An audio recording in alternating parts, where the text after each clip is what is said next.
bertapa ke hutan agar kita segera dikaruniai putra.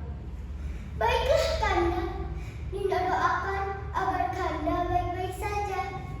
Keesokan harinya, Prabu segera berangkat ke hutan. Di sana, Prabu terus berdoa agar segera dikaruniai seorang putri. Berhari-hari, Prabu bertapa. Setelah dirasa cukup, barulah Prabu kembali ke istana. Sepulangnya dari hutan, beberapa bulan kemudian, keinginan mereka terkabul. Ratu pun mulai hamil. Prabu dan Ratu pun sangat senang. Seluruh rakyat ikut senang dan menantikan kelahiran putra kerajaan. Singkat cerita, 9 bulan kemudian, Ratu melahirkan seorang putri yang sangat cantik. Kanda, putri kita sangat cantik ya. Benar Dinda, bagaimana kalau kita dinamakan ini Dinda?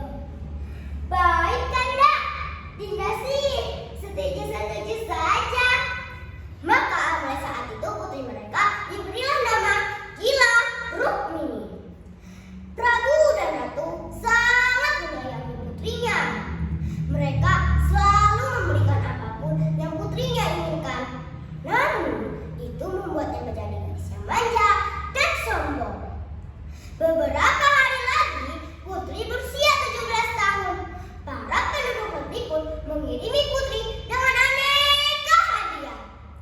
Ampun Prabu, para rakyat sangat senang akan berita kelahiran putri Baginda.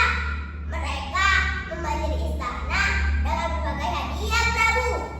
Sampaikan ucapan terima kasihku untuk semua rakyat. Sang Prabu ingin memberikan hadiah yang sangat istimewa. Prabu mengambil sedikit emas dan permata pemberian rakyatnya. Kemudian membawanya ke ahli perhiasan. Tolong buatkan kalung yang sangat indah untuk putriku. Lalu ahli perhiasan pun bekerja dengan sepenuh hati.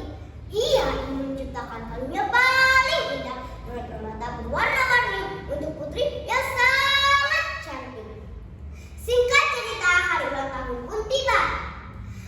Penduduk negeri berkumpul di alun-alun istana ingin menyaksikan perayaan